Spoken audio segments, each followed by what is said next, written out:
तो आप सभी का मेरे इस चैनल में दोबारा से स्वागत है। मैं डॉक्टर मनीष कुमार तिवारी। आज हम लोग बीएससी पार्ट 1 के फिजिक्स सिलेबस का सेकंड पेपर में हम लोग एक नया चैप्टर, एक नया यूनिट स्टार्ट करने जा रहे हैं, जिसका नाम है थर्मोडायनेमिक्स। तो अगर थर्मोडायनेमिक्स की डेफिनेशन को यदि हम जानना चाहें तो थर्मोडायनेमिक्स के डेफिनेशन को हम लोग क्या बता सकते हैं?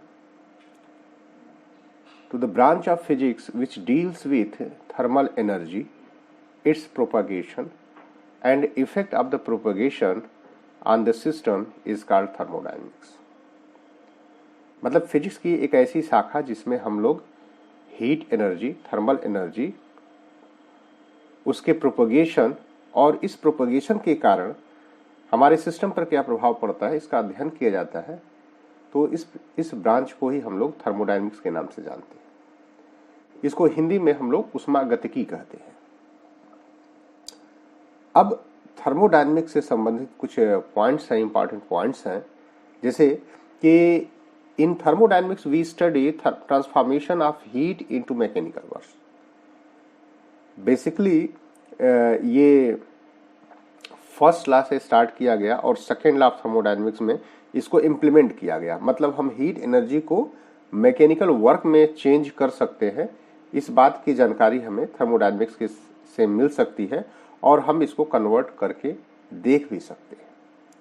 दूसरा जो पॉइंट है कि in thermodynamics we mainly concern with macroscopic properties of the matter. हम लोग थर्मोडायनेमिक्स में मैक्रोस्कोपिक प्रॉपर्टीज मतलब जैसे प्रेशर, टेम्परेचर, वॉल्यूम, एंट्रोपी इत्यादि की गणना करते हैं। उसी से हम लोग संबंधित जानकारियों को इकट्ठा करते हैं इस थर्मोडायनेमिक्स के पेपर में। तो अब किसी थर्मोडायनेमिक सिस्टम को यदि थर्मोडायनेमिक्स को स्टडी करना है, थर्मोडायनेमिक्स लगाना है कहीं पर, तो हमारे पास कोई सिस्टम चाहिए जिस पर कि हम थर्मोडायनेमिक्स को अप्लाई कर सकें, जिसमें हम थर्मोडायनेमिक्स को समझ सकें। तो इसके लिए सबसे पहले हमारे पास एक होना चाहिए थर्मोडायनेमिकल सिस्टम। अब थर्मोडायनेमिकल सिस्टम होता क्या है? तो a definite quantity of matter surrounded by some closed surfaces and may be explained in terms of thermodynamical coordinates, that is pressure, volume, temperature and entropy, then it is called thermodynamical system. तो हम मतलब इसका यह समझ सकते हैं कि एक निश्चित मात्रा, किसी भी पदार्थ की एक निश्चित मात्रा जो एक सरफेस से बाउंड किया गया हो, एक सरफेस, क्लोज सरफेस से बाउंड हो, और उसको हम लोग थर्मोडायनेमिकल कोऑर्डिनेट्स के माध्यम से एक्सप्लेन कर सकते हो। थर्मोडायनेमिकल कोऑर्डिनेट्स है प्रेशर, वॉल्यूम, टेम्परेचर और एंट्रोपी। तो यदि इनकी सहायता से हम उस डेफिनिट क्वांटिटी ऑफ मैटर को एक्सप्लेन कर सकते हो, तो उस तरह के सिस्टम को ही हम लोग थर्मोडायनेमिकल सिस्टम कहते हैं। अब अगर थर्मोडायनेमिकल सिस्टम की बात कर लिया तो देन उसके अलावा क्या बचता है, उसके अलावा क्या होता है? तो थर्मोडायनेमिकल सिस्टम के अलावा जो कुछ भी बचेगा वो उसका सराउंडिंग कहलाएगा। तो सराउंडिंग क्या होगा, इसको भी देख लिया जाए। तो anything outside the thermodynamical system which can exchange mass और एनर्जी और both with thermodynamical system and has a direct effect on the behavior of thermodynamical system is called as surrounding। मतलब कि हमारे जिसको मैंने थर्मोडायनेमिकल सिस्टम माना, उसके चारों तरफ का वह सभी भाग जो हमारे थर्मोडायनेमिकल सिस्टम के साथ मास या एनर्जी या दोनों का एक्सचेंज कर सकता हो, मतलब सिस्टम से बाहर की तरफ, बाहर से सिस्टम की तरफ, और साथ ही साथ यह हमारे पूरे थर्मोडायनेमिकल सिस्टम के बिहेवियर को प्रभावित करता हो, तो इस प्रकार की जो सिस्टम बनेगा उसको हम लोग सराउंडिंग कहते हैं।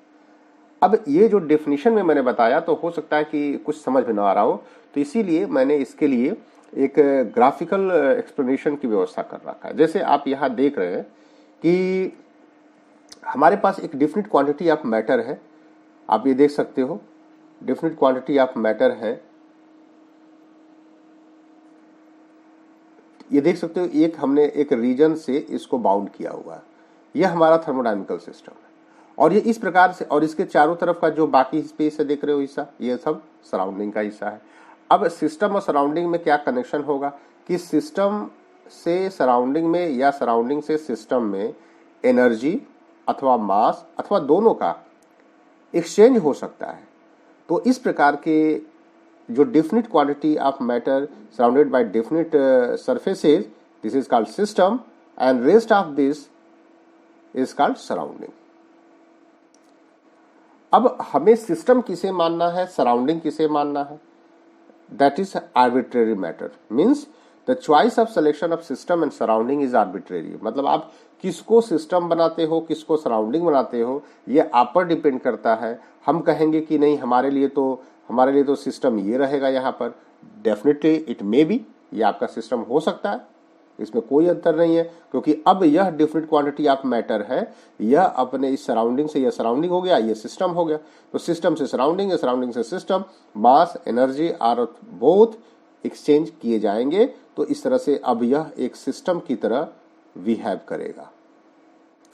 नेक्स्ट क्या है, if someone consider as a part of the surrounding of a system may be consider as a part of the system by another. तो इसका कहने का मतलब क्या है कि यदि कोई इस सराउंडिंग का कोई हिस्सा अगर सिस्टम मानता है, सराउंडिंग का हिस्सा सिस्टम मानता है, तो दूसरा इसके किसी छोटे से हिस्से को भी एक सिस्टम मान सकता है ना। If someone considers as a part of the surrounding of a system may be considered as a part of system by another. ये दूसरे के द्वारा भी, हम अगर कहें कि नहीं हमारा थर्मोडायनेमिकल सिस्टम तो कुछ ऐसे होगा, कोई दिक्कत नहीं, यह भी एक सराउंडिंग सिस्टम हो सकता है। तो अब इसमें देख सकते हो कि ये जो हिस्सा देख रहे हो इतना, मतलब ये रीजन देख रहे हो, ये दूसरे के द्वारा एक सिस्टम कहा गया था, वह हिस्सा भी इस नए व्यक्ति के थर्मोडायनेमिकल सिस्टम को एक्सप्लेनेशन में शामिल किया जा सकता है, इसमें कोई मतलब नहीं। इसका मतलब कुल मिलाकर कहा जाए मोटे तौर पर कि हमारे चारों तरफ में एक ऐसा क्षेत्र, एक ऐसा रीजन जिसको कि हम लोग थर्मोडायनेमिक्स की स्टडी के लिए यूज करने जा रहे हैं, और इसका एक्सप्लेनेशन हम लोग प्रेशर, वॉल्यूम, टेम्परेचर और एंट्रोपी के टर्म में देने जा रहे हैं, तो इसको हम लोग एक थर्मोडायनेमिकल सिस्टम के रूप में मान सकते हैं। ठीक है, तो अभी हम लोगों ने थर्मोडायनेमिकल सिस्टम की बात किया। अब हमारे पास जैसे थर्मोडायनेमिक्स का डेफिनेशन हो गया, हमारे पास थर्मोडायनेमिकल अप्लाई किस पर करेंगे, तो थर्मोडायनेमिक सिस्टम पर अप्लाई करेंगे। सिस्टम के अलावा क्या हो सकता है, सराउंडिंग होगा। सिस्टम सराउंडिंग में क्या मतलब क्या होता है, इसको भी हम लोग समझ लिए। अब नेक्स्ट होता है कि ठीक है, हम इनको समझने के लिए क्या टर्म इस्तेमाल करेंगे। जैसे कि निर्देशांक ज्यामिति पढ़ते हो, कोऑर्डिनेट ज्योमेट्री पढ़ते हो, इसमें क्या करते हो कि जो कुछ भी आपको बातें करनी होती है वो कोऑर्डिनेट के माध्यम से करते हैं, तो एक्स और वाई कोऑर्डिनेट लेते हैं। तो इसी प्रकार से यदि आपके मन में इच्छा जागृत हो कि हम लोग अपने सिस्टम को समझने के लिए क्या करना चाहिए, हमें किस तरह के कोऑर्डिनेट का यूज करना चाहिए, क्या कंडीशन होना चाहिए। अब किसी भी थर्मोडायनेमिकल, मतलब अगर हम लोग यो कहें कि हम लोग कोई भी रीजन लिया वो मेरा थर्मोडायनेमिकल सिस्टम हो गया, तो क्या कहीं पर भी, मतलब हम जिस रूम में बैठे हैं उसको भी हम थर्मोडायनेमिकल सिस्टम की तरफ मान सकते हैं, स्टैंडर्ड थर्मोडायनेमिकल सिस्टम की तरफ मान सकते हैं। तो इसको समझने के लिए हमारे पास एक नया टॉपिक है जिसका नाम है थर्मोडायनेमिकल लिमिट। अब थर्मोडायनेमिकल लिमिट को कैसे समझेंगे, थर्मोडायनेमिकल लिमिट होता क्या है, इसका क्या महत्व है, इसको देखिए कि a thermodynamical system is composed of large number of particles kept in a vessel। कोई भी thermodynamical system large number of particle से मिलकर के बना होता है, जिसको कि एक वेसल के अंदर, एक बर्तन के अंदर, एक पात्र के अंदर हम लोग उसको रखते हैं। अब यहाँ पर एक बात बताई गई कि यदि जिन पार्टिकल्स को हमने रखा है सिस्टम के अंदर, वेसल के अंदर, यदि उनकी संख्या इस प्रकार से दिखाई जा रही हो कि n tending to infinite, n tending to infinite, मतलब पार्टिकल की संख्या इनफाइनाइट हो और वेसल का वॉल्यूम इनफाइनाइट हो, इस प्रकार से हो कि n अपान v जो यहां पर मैंने दिखा है दिस इज फाइनाइट, तो इस कंडीशन को हम लोग कहते हैं थर्मोडायनेमिकल लिमिट। अब सवाल यह है कि n tending to infinite, infinite particles का मतलब कैसे समझेंगे, वॉल्यूम इनफाइनाइट है इसका मतलब कैसे समझेंगे। तो बहुत ही सिंपल सी बात है। अगर हम 1 मोल ऑफ गैस की बात करते हैं तो 1 मोल ऑफ गैस में एवोगैड्रो के बराबर नंबर ऑफ पार्टिकल्स होते हैं और इनकी संख्या होती है ग्राम मोल में 10 की पावर 23 के ऑर्डर की होती है। तो मींस 10 की power 23 particles are there inside the system, inside the vessel. तो which means that this number is very large, it may be treated as infinite. Now consider you have a volume, consider you have a cubical system of 1 meter dimension. तो means the length of each side is 1 meter. अगर हर एक side का length 1 metre है तो इसका volume कितना हो जाएगा, 1 मीटर क्यूब। ये होगा, बहुत ही सिंपल है, इसमें कोई नई चीज नहीं है। अब जरा समझिए, अगर हम ये माने कि एक गैसियस पार्टिकल जो एवोगैड्रो के संख्या के बराबर थी, यदि एक गैसियस पार्टिकल का अगर आर्डर एंगस्ट्रॉम का, रेडियस एंगस्ट्रॉम के आर्डर है, मतलब 10 के पावर -10 मीटर के आर्डर का है, तो एक एटम का वॉल्यूम कितना हो जाएगा, एक पार्टिकल का वॉल्यूम कितना हो जाएगा। तो हम इसको एस्टिमेट कर सकते हैं पाई आर क्यूब फार्मूला से, और यह वैल्यू कितना हो जाएगा, तो यह लगभग हो जाएगा 10 के पावर -30 मीटर क्यूब की। तो means the order of volume of one particle is about 10 के पावर -30 मीटर क्यूब। अब अगर एक पार्टिकल के वॉल्यूम के सापेक्ष हम अगर इस सिस्टम की वॉल्यूम की बात करें तो यह कितना होगा, तो आप डिवाइड कर दीजिए, इस नंबर से इसमें डिवाइड कर दीजिए, तो आप पाओगे कि एक पार्टिकल के वॉल्यूम के सापेक्ष इस क्यूबिकल सिस्टम की वॉल्यूम 10 के पावर 30 टाइम्स लार्जर है। तो means with respect to the volume of one atom, the volume of your vessel means container may be considered as infinite. In that situation, V tending to infinite will exist. तो इस तरह से मैंने ये बताया यहाँ पर how we can establish the condition n tending to infinite, V tending to infinite, such that the ratio of this n by V is a finite quantity. Then we will say thermodynamic limit exists inside the vessel. अब मान लीजिए कि thermodynamical limit exist कर गया, तो हम इसका फायदा क्या उठा सकते हैं, इसे क्या कर सकते हैं। तो कहा गया कि जब तक ये थर्मोडायनेमिकल लिमिट एग्जिस्ट नहीं करेगा तब तक हम कोई भी लॉ ऑफ थर्मोडायनेमिक्स को अप्लाई नहीं कर सकते हैं। आप देख सकते हैं यहां पर कि law of thermodynamics are not applicable to a thermodynamical system until thermodynamic limit do not exist. जब तक ये थर्मोडायनेमिक लिमिट एग्जिस्ट नहीं करेगा तब तक उसमें हम लॉ ऑफ थर्मोडायनेमिक्स को अप्लाई नहीं कर सकते। इसलिए ये बहुत ही महत्वपूर्ण क्वांटिटी है। अब ये थर्मोडायनेमिक लिमिट जैसे एग्जिस्ट करता है तो पूरा का पूरा सिस्टम, थर्मोडायनेमिकल सिस्टम जो हमारा होता है, जिसकी मैं बात कर रहा था अभी तक, वो होमोजीनियस हो जाएगा। होमोजीनियस कहने का मतलब क्या हो गया कि होमोजीनियस का मतलब हो गया कि यदि मान लिया जाए कि जो ये बाउंड्री देख रहे हैं, ये बाउंड्री आपका एक थर्मोडायनेमिकल सिस्टम को एक्सप्लेन कर रहा है, मैंने इसीलिए इसको बना रखा है इसमें, तो थर्मोडायनेमिकल सिस्टम को एक्सप्लेन कर रहा है। तो जो कुछ भी है, मतलब कि जितने भी पार्टिकल्स पर यूनिट वॉल्यूम यहाँ पर है, उतने नंबर ऑफ पार्टिकल्स यहाँ भी, उतने पार्टिकल्स यहाँ भी है। तो इस तरह से पूरा का पूरा सिस्टम मेरा आइडेंटिकल है, सो दैट अगर एक पार्टिकल के चारों तरफ एनवायरनमेंट बात करें, वो दूसरे पार्टिकल के चारों तरफ के एनवायरनमेंट के बराबर हो जाता है। मतलब क्या कि अगर एक पार्टिकल यहाँ पर है और कुछ इसकी सराउंडिंग में ऐसे हैं, तो दूसरे पार्टिकल इसके भी चारों तरफ ऐसी ही व्यवस्था होगी। तो इस तरह की जब व्यवस्था एग्जिस्ट कर जाती है, जब पाई जाती है किसी सिस्टम में, तो हम बताएंगे कि यहाँ पर होमोजेनिटी आ चुकी है। और ये सभी चीजें जो प्रॉपर्टीज हैं किसी थर्मोडायनेमिकल सिस्टम को बेस्ट सूटेड होने के लिए, उसके लिए थर्मोडायनेमिकल लिमिट का एग्जिस्ट करना बहुत ही जरूरी होता है। ठीक है, तो मैंने यह भी समझ लिया कि थर्मोडायनेमिकल सिस्टम क्या होता है, देन किस कंडीशन में हम लोग थर्मोडायनेमिकल सिस्टम को थर्मोडायनेमिकल सिस्टम मानेंगे, यह भी मैंने समझ लिया कि क्या कंडीशन होना चाहिए, क्राइटेरिया क्या होना चाहिए कि हम उसमें लॉ ऑफ थर्मोडायनेमिक्स को अप्लाई करेंगे। अब सवाल यह है कि ठीक है, लॉ ऑफ थर्मोडायनेमिक्स अप्लाई करेंगे, लेकिन लॉ ऑफ थर्मोडायनेमिक्स को हम किसके टर्म में बताएंगे, कैसे समझाएंगे इसको। तो इसके लिए हम लोग पढ़ते हैं थर्मोडायनेमिकल वेरिएबल्स। अब ये थर्मोडायनेमिकल वेरिएबल्स क्या होता है, तो जैसे कि हमने बताया कि कोऑर्डिनेट ज्योमेट्री को पढ़ते हैं, तो कोऑर्डिनेट ज्योमेट्री में जो कुछ भी इक्वेशन, रिलेशन होते हैं, वो सभी के सभी एक्स वाई टर्म में दिए जाते हैं। तो इसी प्रकार से हम लोग थर्मोडायनेमिकल सिस्टम को स्टडी करने के लिए हम लोग इक्वेशन ऑफ स्टेट लिखते हैं।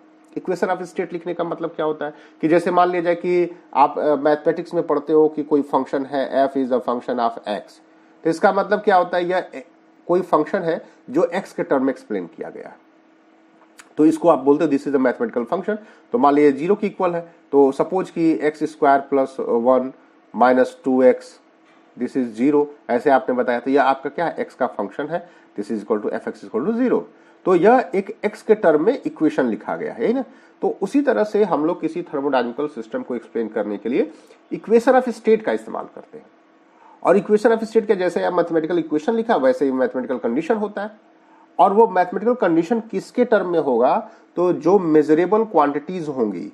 अब मेजरेबल क्वांटिटीज क्या होंगी, जैसे प्रेशर हो गया, वॉल्यूम हो गया, टेम्परेचर हो गया, एंट्रोपी हो गया। अब इन सभी क्वांटिटीज को या तो हम डायरेक्ट मेजर किए होंगे या इनडायरेक्ट वे मेजर किए होंगे, बट किसी भी थर्मोडायनेमिकल सिस्टम के लिए इन क्वांटिटीज को हम मेजर कर सकते हैं।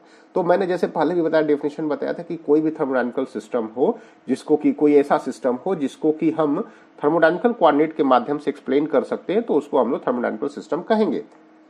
तो अब ये प्रेशर, वॉल्यूम, टेम्परेचर, एंट्रोपी को ही हम लोग थर्मोडायनेमिकल वेरिएबल कहते हैं। The thermodynamical system are expressed in terms of their equation of states. These equation of states are nothing but mathematical condition in terms of some measurable quantities which are determined directly or indirectly upon which internal state of the thermodynamical system depends. अब इसके संबंध में कुछ properties भी हैं जिसको हमें देखना पड़ेगा कि हमारे पास कुल मिलाकर 4 थर्मोडायनेमिकल वेरिएबल्स हैं। इनको कोऑर्डिनेट भी कहेंगे, pressure, volume, temperature and entropy. अब सवाल ये होता है कि क्या हमारा इक्वेशन ऑफ स्टेट होगा, जो मैथमेटिकल कंडीशन होगा, इन सभी चारों को एक साथ मिलाकर लिखने से मिलेगा? इसका भी जवाब है हमारे पास। हम बता रहे हैं कि इन 4 वेरिएबल्स में से कोई भी 2 वेरिएबल उस थर्मोडायनेमिकल सिस्टम को एक्सप्लेन करने के लिए सफिशिएंट होगा। Means out of this 4 variables 2 variables are sufficient to describe the thermodynamical system in terms of equation of state. अब सवाल ये है कि हम कौन से 2 वेरिएबल को लेंगे? क्या हम कोई भी 2 वेरिएबल ले सकते हैं, मतलब प्रेशर के साथ टेम्परेचर, प्रेशर के साथ एंट्रोपी, वॉल्यूम के साथ एंट्रोपी? तो कहा गया कि नहीं, इसमें आपको थोड़ा सा सावधानी बरतना होगा। करना यह होगा कि आपको केवल उन 2 वेरिएबल्स को सेलेक्ट करना होगा जो एक दूसरे के कॉन्जुगेट वेरिएबल्स हैं। अब ये कॉन्जुगेट वेरिएबल क्या हो गया, ये नया टर्म कहां से आ गया? तो बहुत ही सिंपल डेफिनेशन है कि जिन 2 वेरिएबल का प्रोडक्ट एनर्जी का डायमेंशन देगा, that will called as conjugated variables of each other। मतलब जैसे प्रेशर और वॉल्यूम का अगर डायमेंशन देखें, प्रेशर और इंटू वॉल्यूम का डायमेंशन देखें तो एनर्जी कहा जाता है। टेम्परेचर इंटू एंट्रोपी का देखें तो यह भी एनर्जी कहा जाता है। तो ऐसे वेरिएबल्स को, प्रेशर के साथ वॉल्यूम, टेम्परेचर के साथ एंट्रोपी, तो ऐसे वेरिएबल्स को हम लोग कॉन्जुगेटेड वेरिएबल कहेंगे। तो मतलब जब आप प्रेशर को कंसिडर कर रहे हो तो उस समय आप वॉल्यूम को लीजिए, टेम्परेचर को कंसिडर कर रहे हो तो उस साथ एंट्रोपी को लीजिए। तो आपका थर्मोडायनेमिकल स्टडी आसान हो जाएगा। क्यों? क्योंकि हम लोग आगे देखेंगे कि जैसे y एक्सिस x एक्सिस पे ड्रा करते हैं तो हमें जो एक्स वाई प्लेन होता है वो एनर्जी को रिप्रेजेंट करता है। तो एनर्जी तो तभी नहीं एक्सप्लेन आएगा जबकि आपके दोनों एक्स वाई के प्रोडक्ट का डायमेंशन जो है वो एनर्जी का होता हो। तो इसके लिए जरूरी है कि आप प्रेशर और वॉल्यूम और टेम्परेचर साथ एंट्रोपी ही यूज करें। ठीक है, तो हमारे पास थर्मोडायनेमिकल सिस्टम हो गया। अब थर्मोडायनेमिकल वेरिएबल्स भी हो गए, तो हमारे पास प्रेशर, वॉल्यूम, टेम्परेचर, एंट्रोपी, इसके अलावा भी बहुत से कुछ प्रॉपर्टीज होती है जिनको कि हमें स्टडी करना पड़ता है। अब हम लोग यहाँ पर यह देखेंगे कि ये हमारे थर्मोडायनेमिकल जो वेरिएबल्स हैं, जो थर्मोडायनेमिकल वेरिएबल्स हैं वह कितने प्रकार के होते हैं। तो इनको भी फर्दर 2 क्लास में डिवाइड किया गया। एक को बोलते हैं इंटेंसिव वेरिएबल, दूसरे को extensive variable. So there are several macroscopic properties of thermodynamical system under equilibrium.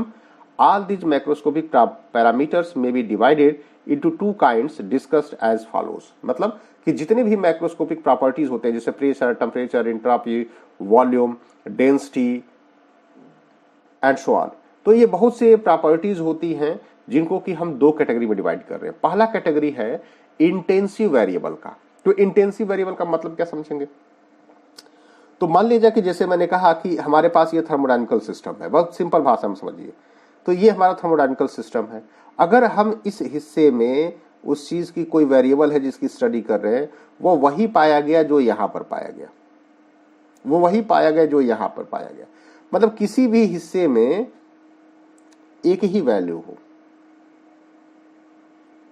तो इस तरह के वेरिएबल को हम इंटेंसिव वेरिएबल कहते हैं।